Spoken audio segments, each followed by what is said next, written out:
always forget how bright it is, but I'm with stars, and so I'm sure it's fine for them. Thank you all for being here. We're so excited to be with you. Just a little bit of a programming note. Congresswoman Jayapal was not able to join us because she's under the weather. However, I do promise that you're going to have a pretty spectacular conversation with the gentleman that I have here right now. And they don't really need introduction, but I will do it here. At my absolute far left is the Minnesota Attorney General, Keith Ellison. Hey, everybody. Good to be here. And a hometown hero to my left is Congressman Greg Casar. Woo! Woo-hoo! And a little bit of housekeeping. If you have questions, which I'm sure you do, for our speakers, please submit them at texastribune.org/ask. Darla Cameron from the Trib is going to present the questions at the end of our program. So we promise to make time to be able to answer your questions. But I appreciate y'all being here. So I am going to start with you. May I call you Greg? You may. Okay. I'm going to start with you, Greg, because we're going to get hometown right now. Oh, yeah. I just want you to understand that. We're getting hometown. So, Greg, it is an inescapable conversation that we have to have about immigration. And I'm also— We're starting right from there. We got to go. I'm just going for the jugular. So, I'm from Florida. I've seen the games, the shenanigans, the antics that were pulled by Ron DeSantis. I know. I roll my eyes too, Keith. And I have to ask you, though, when we have a conversation like the one we're having now about a progressive America, how do we reconcile what those ideas are about being a country that welcomes all, but with the idea of making sure that we can protect and make sure that this place is safe for all? Well, thank you for the question. Thanks, everybody, for joining at the Texas Tribune Festival. And I think that we can get back to where we were not that long ago as a country, where we recognized and talked about the fact that immigration is good. And I think we need to get the Democratic Party message back to being boldly pro-immigrant. We can be pro-immigrant while having an orderly, safe, and legal way of people migrating here. And that's what the vast majority of people in Texas and across the country want. We are in a difficult political situation right now, and I think it's good for us to acknowledge that. And part of progressives' job, I think, are, one, to make sure that the party takes on popular progressive positions, and in places where we're sometimes being outmaneuvered by the right wing and their media allies, recognize we have persuasion work to do. And I think that if the American people see a Democratic Party that is pro-immigrant, that has solutions on reducing forced displacement so that people can stay home that want to stay home, and then have legal, orderly, and safe ways for people to migrate here, then we're all actually better off. But I don't think that's the current place that we're at or the current message that we're honing in on, and that's where we need to get to. I think it's a message that people in Texas would buy in on. But right now, the right wing's main way of trying to win elections is to scapegoat a small group of people, attack them, and distract from the fact that they're really just there for their billionaire buddies and to basically have corporate tax cuts. I think we need to call them out for it, but it's going to take some work.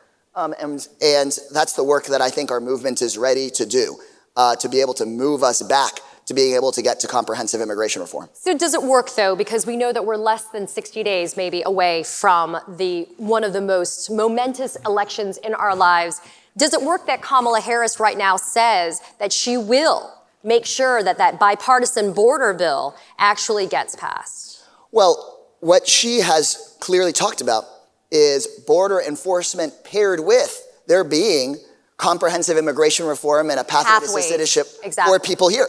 And that's actually the first time I ever visited the Hill was about just a little over 10 years ago when there was a Gang of 8 bipartisan bill to do just that. And Speaker Boehner regrets it today, but was a coward and didn't put it on the floor to get it passed. I hope that we finally send that bill to President Kamala Harris so that the people that make this city and this state run, that make sure our kids are taken care of and buildings get built and kids get taught, the entire Texas economy and culture and way of life is built oftentimes by people that have been here 10, 20, 30 years that have never had their citizenship recognized. And I hope we finally get that in a bill, and that'd be a bill I'd be proud to send to President Kamala Harris's desk.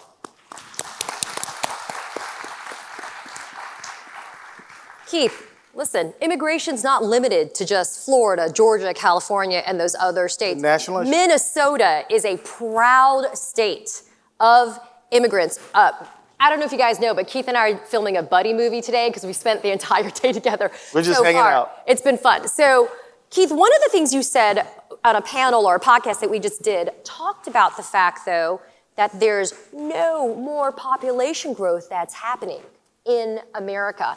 Work isn't getting done because of what's happening in terms of the way that immigrants are being treated and how they're being removed from our country. Your thoughts about how states that are not on, quote unquote, the border, how the immigration issue is being framed, especially, again, through the lens of being progressive.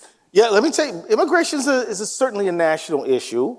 And I can tell you that talking to dairy farmers, egg farmers, all kinds of folks across Minnesota, that what we're hearing about is labor shortages, not enough people to get all the work done.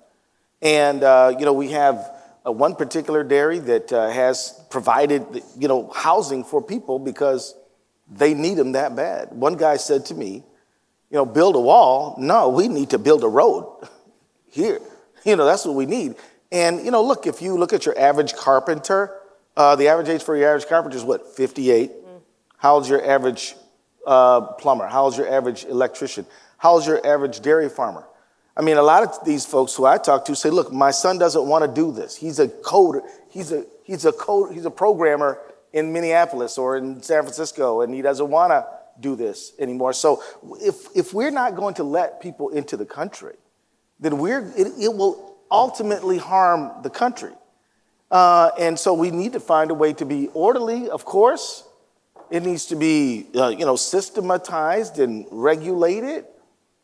But saying that we're going to, close our doors as a nation is just bad for a whole lot of reasons, especially and including the GDP and the economic livelihood of people in the United States. It's not just closing doors, it's the promise of massive deportation. Well, right, and even J.D. Vance is like, well, first you just take the low-hanging fruit, then you take this, then you take, they're planning it out. The bottom line is we need an orderly process, but of course we also need people to help fuel this country. And by the way, this is an important thing. Our country, not so much, in the past, we haven't always played a constructive, helpful role in places like Honduras and Guatemala and El Salvador. They say, they're invading the United States. Well, the United States has actually invaded those countries with the Marines. That's a fact. We supported Juan Orlando Hernandez in Honduras, who he and his brother were prosecuted for drug crimes in New Jersey not months ago. So when he helped effect the coup against Zelaya in Honduras, we supported him. And then when the demand for a free and fair election happened, we were like, yeah, he can run. Even though he was part of a coup, the Organization of American States said that's not all right. We said it was all right. Well, I think it's an important point when we talk about an orderly system. Yeah. We should actually be calling out, I'm correcting myself here, that the disorderly system is being propagated by the Republicans themselves. And people being pushed out of their homes is being propagated by the Republicans and, frankly, sometimes right-wing policies passed by our own party ourselves.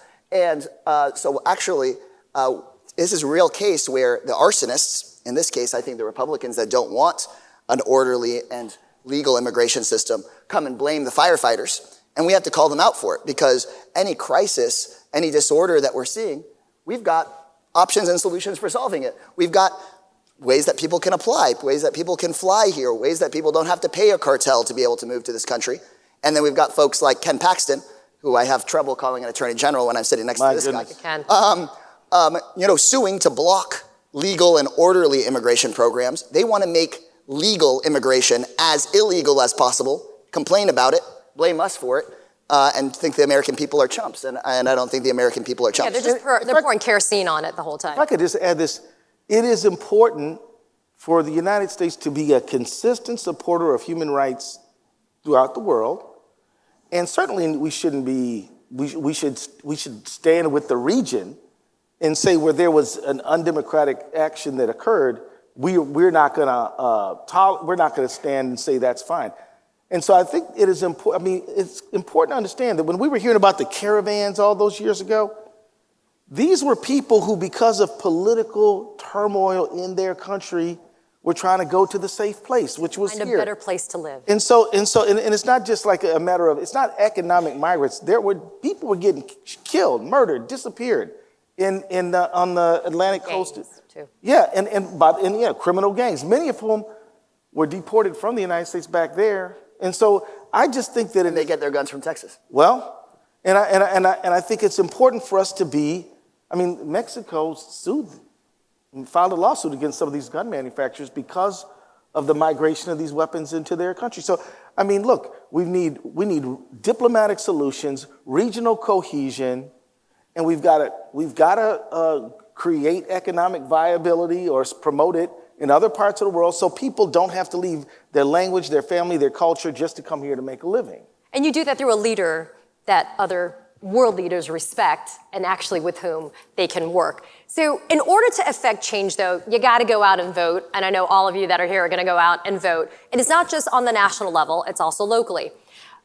Greg, you just signed a letter with Joaquin Castro, Jasmine Crockett, and others to the DOJ about the voter suppression that is happening by Ken Paxton.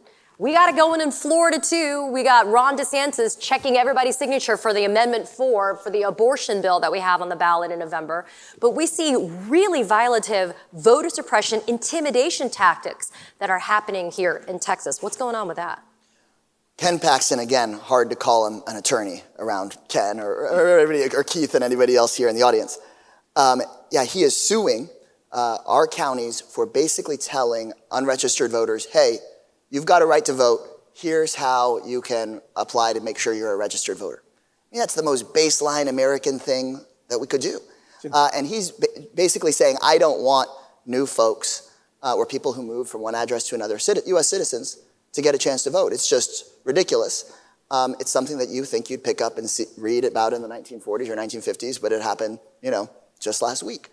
And so I think that the Department of Justice needs to get way more aggressive with ensuring that there's justice. The idea that we should wait until after the election to deal with voter suppression for this election is just crazy.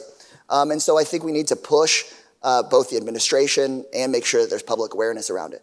And part of what I hope we do about it is that if we hold on to the Senate, get rid of the Jim Crow filibuster, and flip the House, that we send the John Lewis Voting Rights Act to President Kamala Harris's desk to be signed. There we go. So that there is automatic voter registration. Because to be clear, you having to register to vote in this way already is a form of voter suppression. Yep. Speaking of other countries, when I tell people in other countries that we send out these voter registration forms and nonprofits go and track you down and you have to get certified to become a VDR to register somebody to vote, that's already a Jim Crow voter suppression law we live under. Very true. They already know you're a citizen. You can automatically get registered to vote. So ending gerrymandering in states like Texas so that there's actual representation for the people. Ending Citizens United so that voters choose instead of big corporations playing in our elections. And automatic voter registration and maybe even just some mail-in ballots. I think that would make it much more clear. I know the panel here is Progressive America. I think it could be so much more clear how progressive this country really is if everyday and working class voters had a fair shot at making their voice heard in our elections. Great point. And by the way, a lot of the things that Greg just mentioned are already being done in other states. I mean, look, in Minnesota, we have everything from early vote to same-day voter registration. I think in South Dakota, North Dakota, one of the two, you don't have to register to vote. You are registered to vote automatically. In Oregon, they have mail vote and vote by mail. I mean, people, if you want to get an accurate sense of what the people want, this is what you need to do. And I'll note, Minnesota has what? Governor Tim Walz. Sure do. Lieutenant Governor Peggy Flanagan, and Attorney General Keith Ellison. So something's in the water that's working in Minnesota. Well, I'm going to tell you, though, there's a lot. Texas has some of the greatest progressive movements this country has ever seen. There's no reason. Because there's no choice. It has to exist, right? Yeah. But I mean, Jim Hightower, one of our nation's great progressive leaders, Molly Ivins, there's Mickey Leland, there's, the great Sheila Jackson Lee, who rest in peace. There is no shortage of people who thirst for justice and inclusion in Texas. It's a wonderful state. We just got to get the voices out there, and the change will happen. You know, Keith, surprisingly, many people think when you use the label progressive that it means that you're just even farther left to the left. And yet, there is an issue that is very important and near and dear to your heart that actually is a unifier with the GOP. And that are economic issues. Yeah. So what would you say, because we've seen success in your state under your tenure as the AG, when it comes to progressive economic agendas, because you focus on the people and their bottom line dollars. Honestly, we go to the middle and end with shared prosperity, right? That's it. My motto to my staff is we're here to help people afford their lives and live with dignity, safety, and respect. And where do we start? Family budget. How's your wages looking? We started a wage theft unit where we prosecute people stealing workers' wages. How's your loans, your student loans, your payday loans, your medical bills? We're going after these lenders, making sure they're fair with people, and we're even working on buying debt, medical debt. We moved into the price of medicines. We go then to the price of groceries. We have a lawsuit against a company called AgriStats, which we believe is illegally sharing data in a way that encourages people to raise prices on groceries. And we have one called a lawsuit against RealPage, which does the same thing with computer algorithms for housing. So our square starts with that economic prosperity. We have every reason to believe that America can have shared prosperity. I tell you, in the 1950s, we had segregation, no women's rights, and LGBTQ community was locked out, but one person could feed a family of 4. 1/3 of all Americans were in a union or paid as if they were. We're trying to get an economy where we have shared prosperity plus equity, and that's the America that the progressive vision is embracing. Now, once you get to that economic viability, what happens? Your voter participation increases.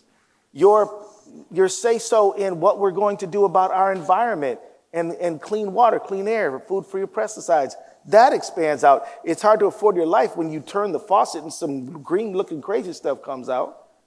And so it all kind of starts from there and moves out. We know, and we just talked about immigration and even foreign policy a little bit, our ability to live a life of shared prosperity is contingent upon how we engage the rest of the world. Oftentimes, trade, immigration, and all those issues are interrelated.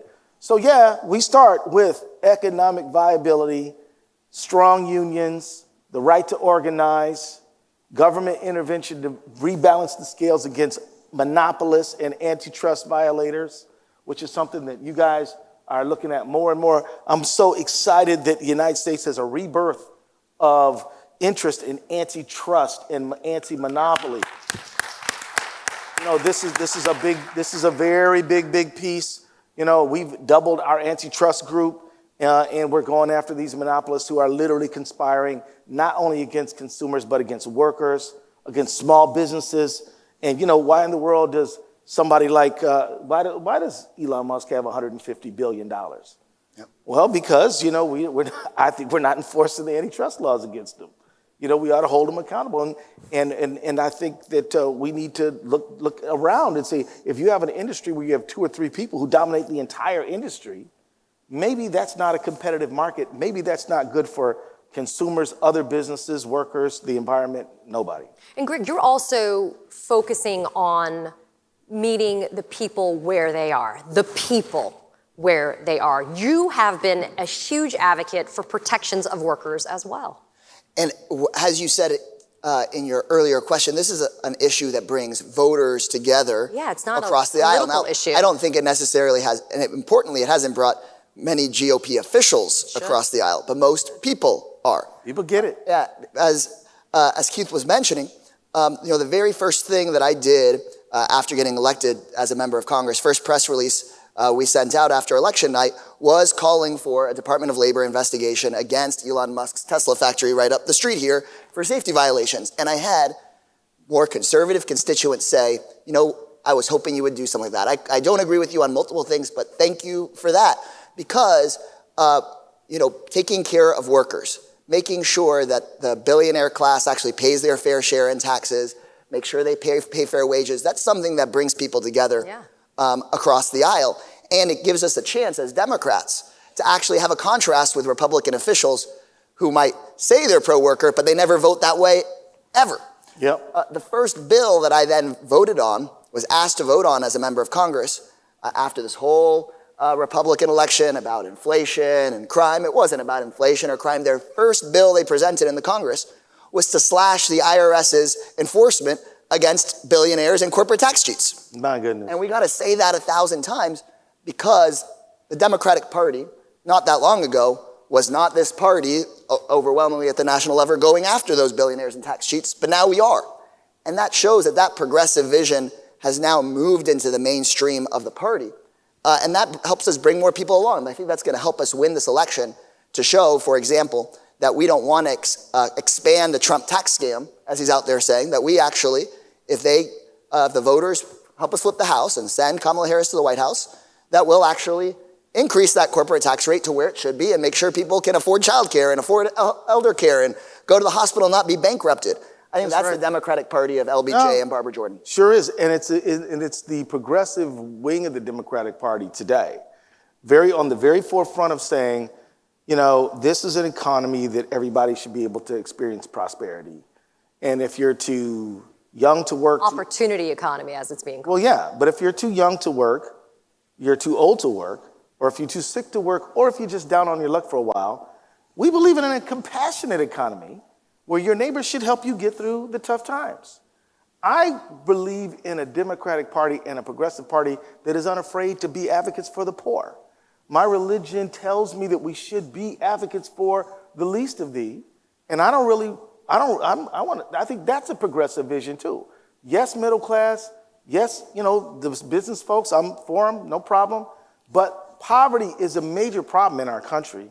We got a lot of people going to bed who are food insecure, house insecure, can't, you know, get the health care that they need. And in the richest country in the history of the world, at the richest point in its history, that shouldn't be happening. We shouldn't have people living in tents. We shouldn't have all that.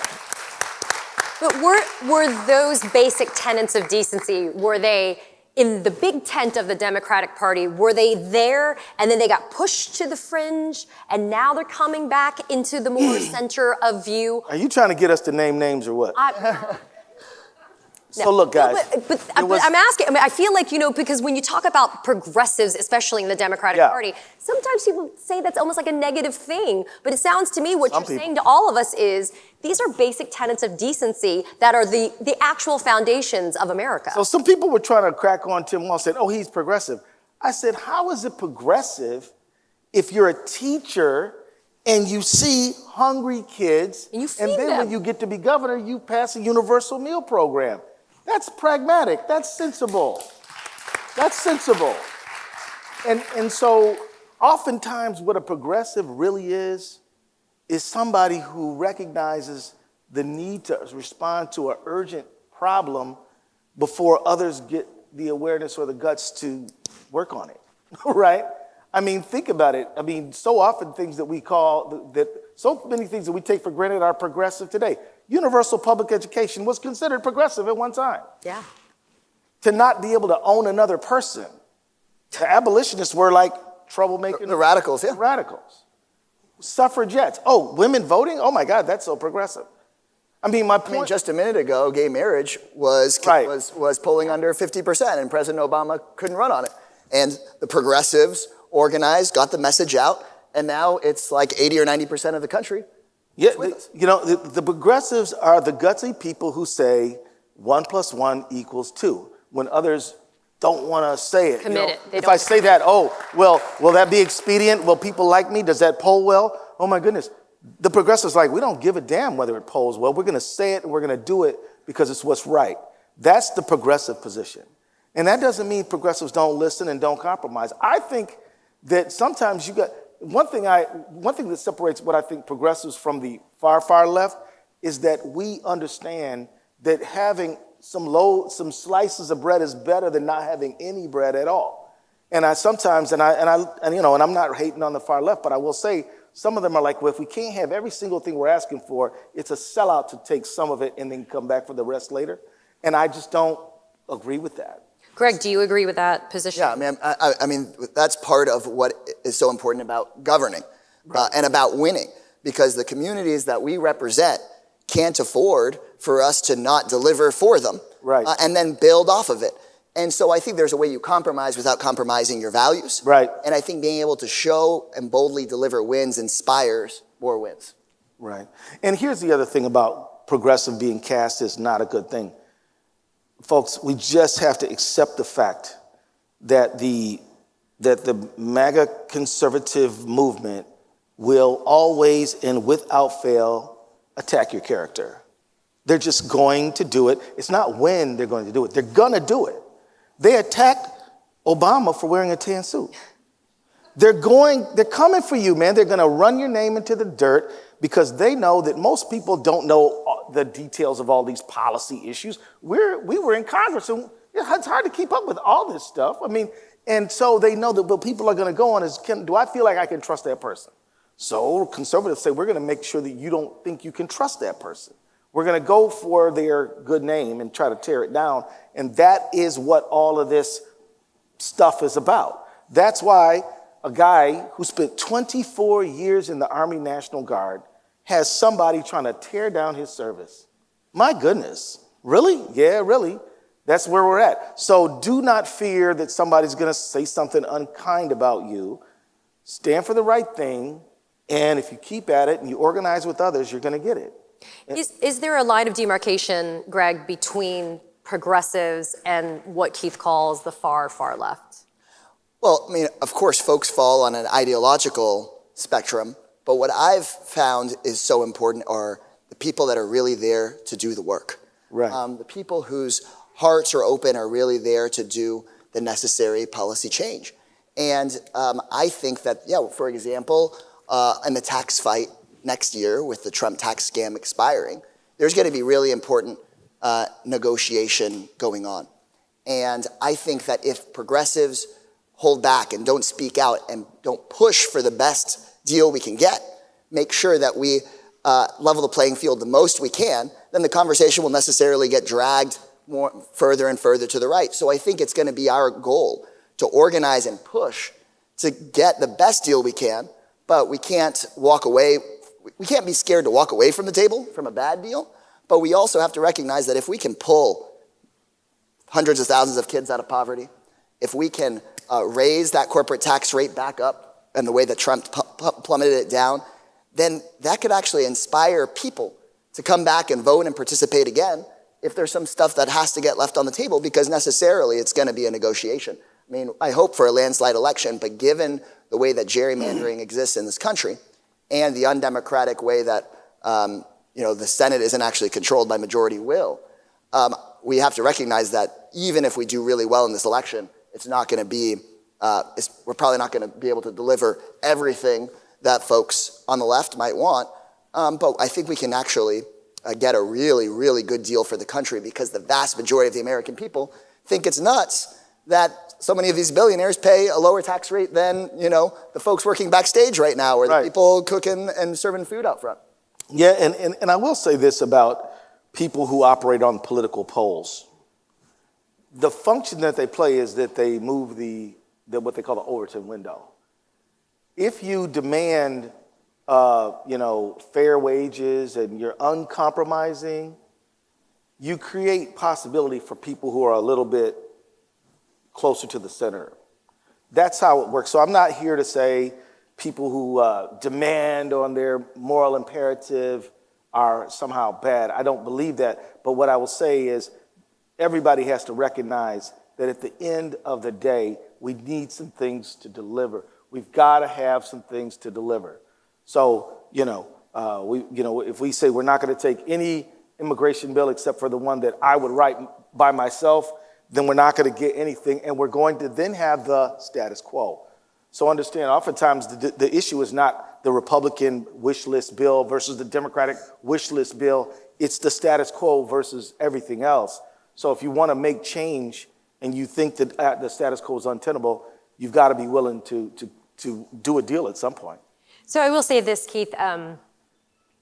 One of the most incredible moments in my life, and as a lawyer to appreciate, was the prosecution of Derek Chauvin. Yeah. Derek Chauvin, his co-conspirators, and to honor it sounds odd to say to honor the injustice of what happened to George Floyd, but that's what you did. You made it possible for people to believe that there really is justice as it's defined in the truest of senses. Truly. And it happened on your watch. It continues to happen on your watch. Talk about what the progressive American agenda looks like when it comes to criminal justice, because that's a big thing that affects all of us. Thank you for asking about that. But let me just tell you, after the verdict came back against Chauvin, I actually made a comment to the press and to the country where I said, we didn't deliver justice. We delivered some accountability. If you really want to make a move toward justice, we've got to change policy.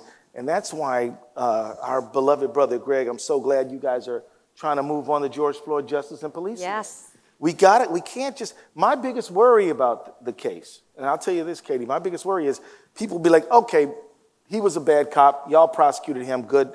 Next. I'm like, no, this happens too often, and we need to have some real policy. And I believe that most police officers join the department because they want to do good, that they're sincere, loyal, dedicated, and want to help people. But if you allow the racists and the bullies to stay on the department, they often can change the entire culture of the department, because when Derek Chauvin did what he did, nobody said Derek Chauvin did it. They said the police did it. And so there are 18,000 police departments across this country who they have communities that rely on them to maintain safety. If we don't get rid of the worst actors who don't live up to the promises of that badge, then those communities cannot bond with those departments to create a safe community. So it is actually public safety to prosecute the Derek Chauvins of this world. When Derek Chauvin murdered George Floyd with his colleagues, there were people watching. One was a 9-year-old girl who saw it. Yeah. She was 9 when she saw it. What about when she's 19? What about when she's 29? What is she going to tell her children? She's going to, and we got to be, like, when the police are looking for somebody who committed a murder or a rape or some horrendous crime, we need community to open the door to say, yeah, officer, I saw them go that way. But if you create a bad environment in that neighborhood, they're not going to open their door. And so we've got to do police reform for the sake of police and the communities that they protect. And so I just want y'all to know, understand that I got great respect for police who do that job right, who live up to the promise of that badge. And I don't want them to have to be on the force with somebody like Derek Chauvin.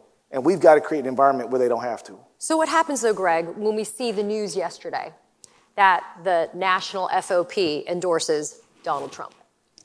How does that supposed to lead to the reassurance to Americans that do follow the law, that are looking for accountability, and believe that there's a double standard when it comes to people like Donald Trump? I think that it is so important, as the Attorney General was just laying out, for us to fully claim public safety as a progressive. Absolutely. That making sure that you are safe from violence, be it state violence or violence on the street, right, is a progressive reform. Right. Here, the local Austin community finally went out and voted overwhelmingly to get rid of these secret police misconduct files, and a court just ruled that it's got to be opened up. That's not just a police accountability progressive reform, it's a public safety and good governance reform. Here on my arm, I was just in Uvalde this week, and I have here bracelets remembering, Layla Salazar's dad gave me this one to remember her, and Marie Jo Garza's grandmother gave me this bracelet to remember her and all those kids. say, and I promised I would wear them and keep them on my desk until we finally voted on gun reform for public safety, to respect those kids and those families. And that is just a core public safety issue. Because as those police officers waited for over an hour to go in and save those kids, and there was so much wrong with that, a part of it is that people were scared of the machine gun. And we can all get that. I mean, it's unacceptable what happened, unacceptable that they didn't go in and save those kids, but the number of guns in this country and the power of those weapons of war is a public safety issue. And I don't know how you can say you're a party of public safety and say we should just be selling AR-15s out the Walmart. And Democrats should be running on that every day of the week. And I feel very committed that should be, part of the day one agenda if we're able to flip this House. I totally agree, man. And let me just say, you're seeing local prosecutors, and I'm a prosecutor, respond. In Michigan, and now I think in Georgia. In Georgia. You're seeing prosecutors say, you know what? This guy is threatening to commit school shootings, and you buy him an AR-15? For Christmas. You're culpable in this. But at the end of the day, folks, let me tell you, as much as I think it is proper in the right fact pattern, for those parents to be charged, I also think that Greg is ultimately right, that we've got to find ways to protect people's Second Amendment rights, but to get these weapons of war off the street. You cannot say you're for public safety and you're for guns here, there, and everywhere, all the time, anytime.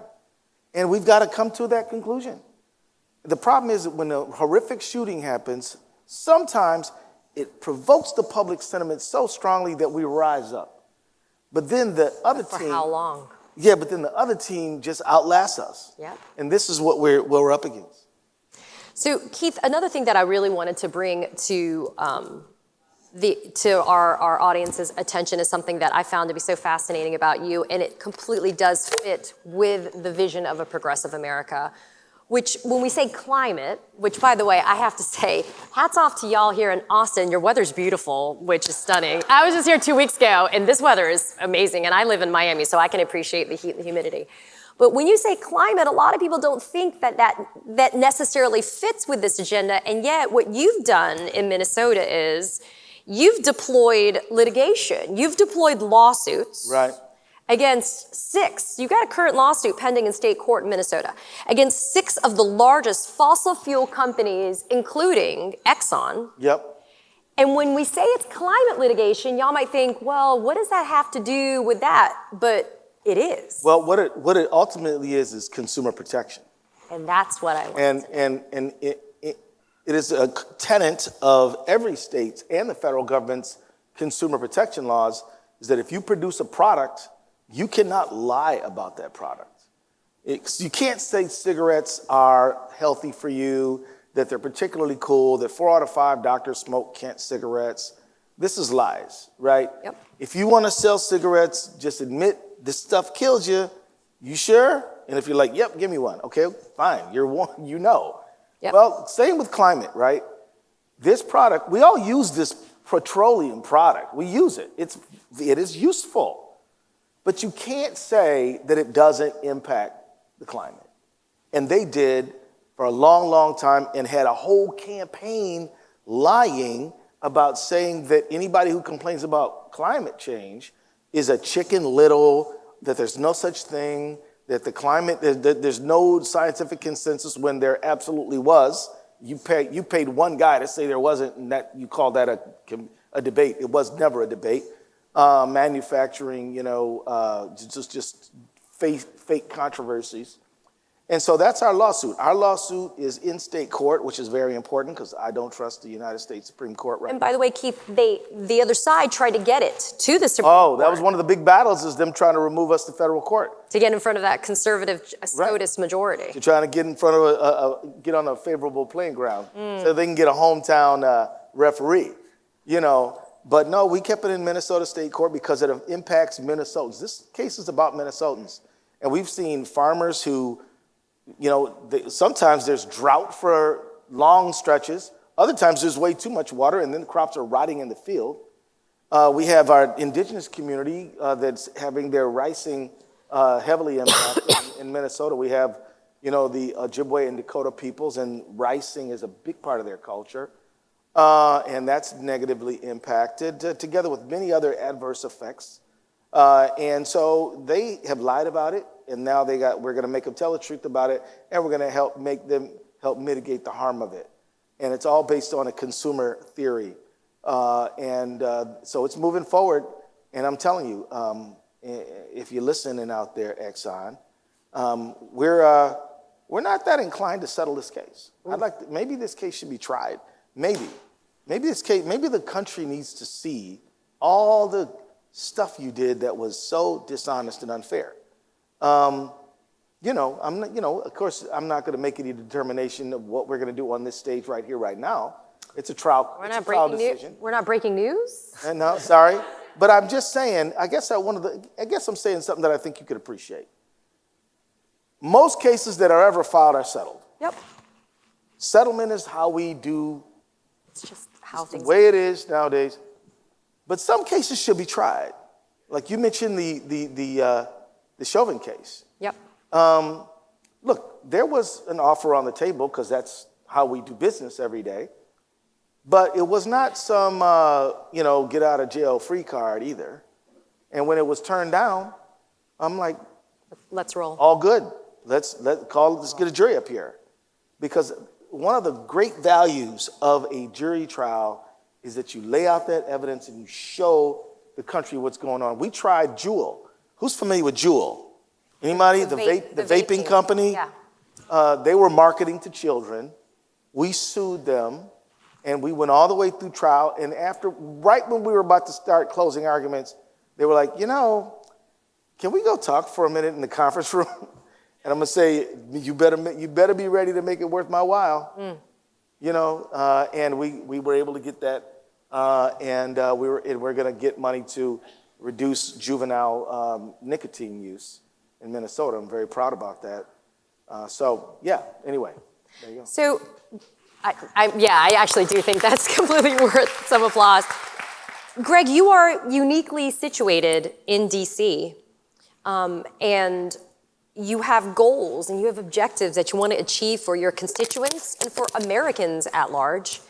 How do you navigate that considering the folks on the other side of that aisle? I think that in these first couple of years in Congress, it's become so clear that some of these folks just can't be convinced. And even if their constituents are with us on many of these issues, they're not going to get moved. And I think part of that is sort of this right-wing ecosystem. And I think some of them just have to get beat. I think some of these folks just have to lose their elections. Yeah. And I think that requires sort of a long-term view of organizing. As Keith was saying, I think we can't just say, well, we tried this time and it didn't work and we give up. I think it's going to take an arc of work and an arc of time. And it takes us highlighting as progressives those issues that Republican members of Congress refuse to move on that impact their daily life. And as we were just talking about climate, for example. Sure. When I first started running for office 10 years ago, we would talk about climate change as this theoretical thing. Well, it's here. Mm-hmm. And in Texas, we're talking about, for example, putting into effect Biden's heat rule, which would make it so that every 2 hours, if you're working and over 90 degrees, you get to take a break and get a drink of water. I mean, something basic like that. 90% of voters across the ideological spectrum support it. Of course. Brings everybody together. And we have Republican members of Congress saying, well, why don't you just go find another job? I mean, what an entitled... And they can get water anytime they want. Yeah, exactly. And so I think we have to continue to highlight those issues. People have to have electoral consequences.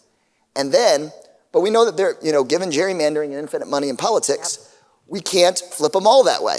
And so I think once there is a sufficient majority, we have to go and fix the system. We have to make sure, for example, that the people of Washington, D.C. can actually have voting representatives in the United States Congress. We have to pull big money out of politics and make sure that people can actually be adequately represented.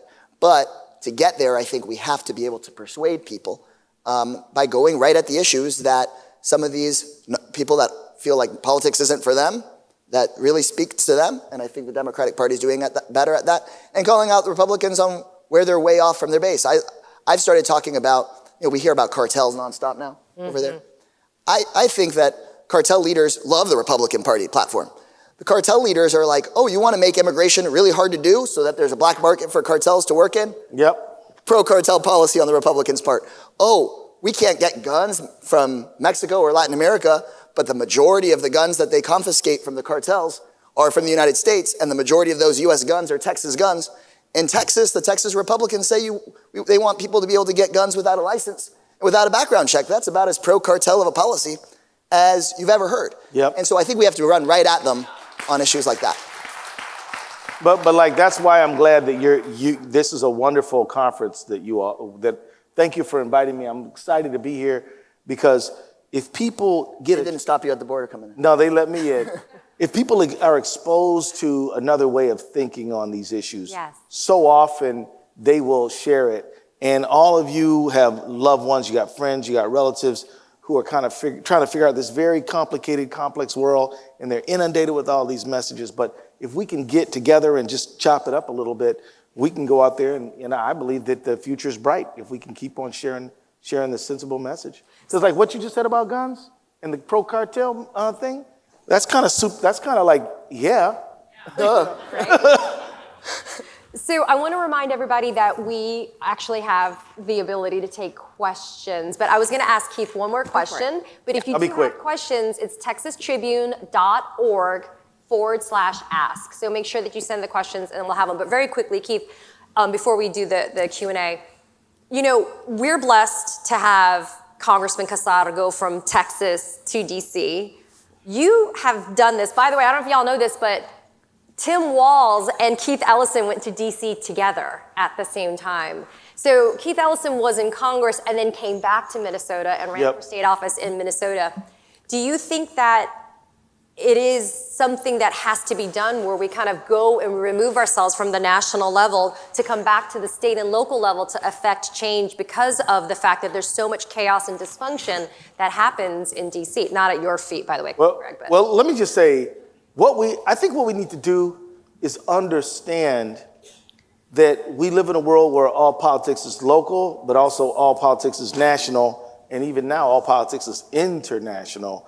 I think you all are very, very fortunate to have a former city council member representing you in Congress. He gets that micro issue. He gets garbage. He gets policing. He gets those issues right there on the ground. Democracy is local. Democracy. Yes. And from my standpoint, it really helps that I have a Washington, D.C. Congress perspective.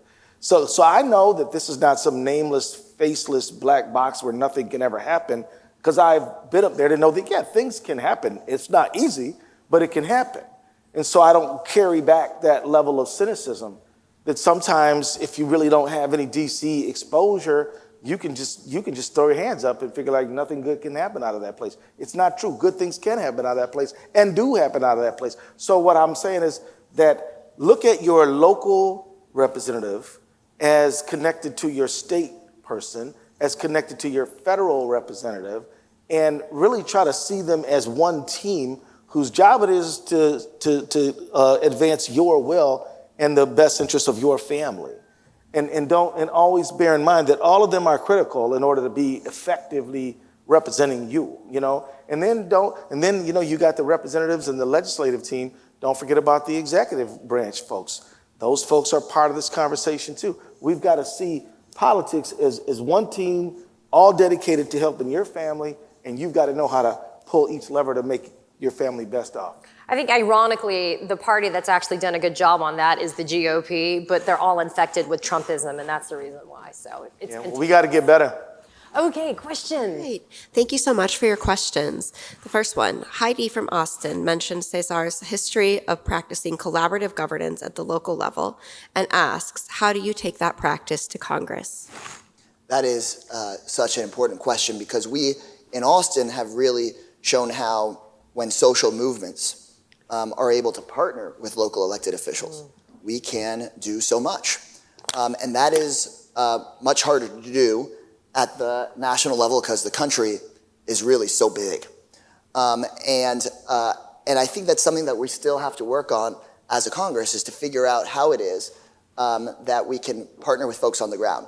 And I think one of the places where we're seeing this happen more and more is actually through the growing labor movement. Right now we see a resurgence of the labor movement across the country. And that's a nonpartisan, independent movement, separate of members of Congress, separate of the government, that I think is a driving force behind making the Democratic Party more close to the people. Right. And I think that is actually to the benefit of the party and is going to result in better policy for people.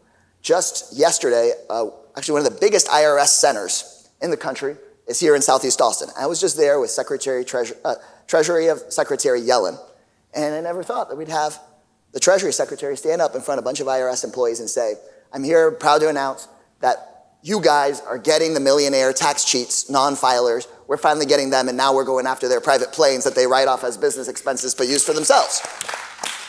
I don't think we get there without the union movement, and that means that people have to be organizing all across the country and every congressional district. Right. And that's happening now in this organic way, and now I think it's our job as legislators to protect that right and expand that right so more people can do it and build that virtuous cycle. And that's why you're working on the? PRO Act. The PRO Act. Please learn about it. It's a very important piece of legislation. Working for the workers is what's happening here. Yeah. Next question. Thank you. Emma, a student at the LBJ school, said she appreciates Ellison's leadership on Palestine and asks, are you encouraged to see the country move in the right direction on that issue? Important. Yeah, so the question for, if you didn't hear it, is, U.S., Israel, Palestine relationship, which way forward? Let's just be clear. This situation is completely unsustainable as it exists now. Palestinian people have over 40,000 that have been killed. All of them have been displaced. Massive hunger, threats of starvation, diseases like cholera breaking out. And let me just tell you, I've been to Gaza 3 times since 2009. Have seen, after all these wars, I've gone there, and I'm telling you, it was rough before. And then, of course, there was a blockade around Gaza, and you couldn't get in or out. There was all this. I remember talking to an Israeli general saying, General, can we please get coriander and lentils into Gaza? And he said, well, I'll think about it. I got to make sure that they can't, they're not dual use or whatever. And so, because they didn't want anything in there that could be used for weapons of war. And so what ended up happening with the blockade is that these tunnels began to grow. And so you had this traffic that nobody knew what was coming through the tunnel. And so here we are, October 7th happens. Tragically, 1,200 Israelis killed, kidnapped. And then that evokes this massive response. I've heard people say, oh, well, Gaza, they voted for Hamas. So no, that's not true at all. First of all, you should know that this was literally a decade and a half ago, and most people in Gaza are under 18. They had nothing to do with the policy of Hamas. And there are groups in Gaza that are even more extreme than Hamas, by the way. And there are many they're just like us, they're just like Israelis, they're just like anybody else, they just want to live. So, but now we got Hezbollah in Lebanon jumping off. We got the Houthi rebels, which their weapons can reach the region, and you got the possibility of war with Iran. And why in the world would not Russia want to create as much difficulty as they could in the region? So my issue is, this is U.S. national stability, national security to bring peace to this situation. We can no longer say, well, it's between the Israelis and the Palestinians, and good luck working it out, call us if we can help. That hands-off attitude to peace there must come to an end.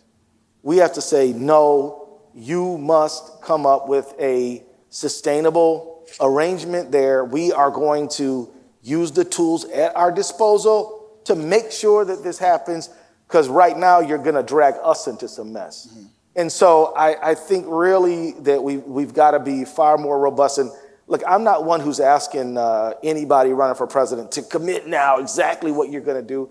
I think in an election, this issue is so volatile that I'm willing to give them exploration space. But there's one thing that has got, this is not going to just last. And I will just say, that I don't believe that the current leadership in Israel wants to come up with a solution. They just don't. That he's scared that he's going to face justice in Israel. And I think he's on the side. I actually think he'd prefer Trump to win, And so at this point, I just say we must continue. We must focus as a nation on the instability this conflict is causing. And you notice I have not tried to cast aspersions on anybody. I'm saying that we can't sit back and just say, the way we've done it is, if y'all want to negotiate peace, call us, and we'll call y'all over to Camp David and see what we can do. Those days have got to be days of the past. We've got to say, get in here now. We support both of you, and we need you to do what you got to bring this situation to order. And you can't bring order unless there is justice and peace and a future for Palestinian people and Israeli people. I think we have time for one more question, right? Great. Yeah. Samuel from San Marcos asks, as a trans person, I feel like progressives are quick to shy away from answering our community's need for help as Texas grows more hostile. How do you imagine a meaningful path to protecting transgender rights in a more progressive America? Well, thanks for the question. And just like we were talking about I think it's the right way for us to close today, because just like we were talking about in the very first question here, about how the Republican strategy is so clear, it's been the strategy of the right wing for the whole history of the country that I've read, is pick a group of people, oftentimes that are having a hard time, denigrate them, and say all the problems in the country are about them, and ignore the tax breaks for billionaires that they're up to, ignore the warmongering that the Republicans are up to. And they've picked on immigrants, and they've picked on trans people, and especially young trans people, people that are oftentimes already having a hard enough time in school.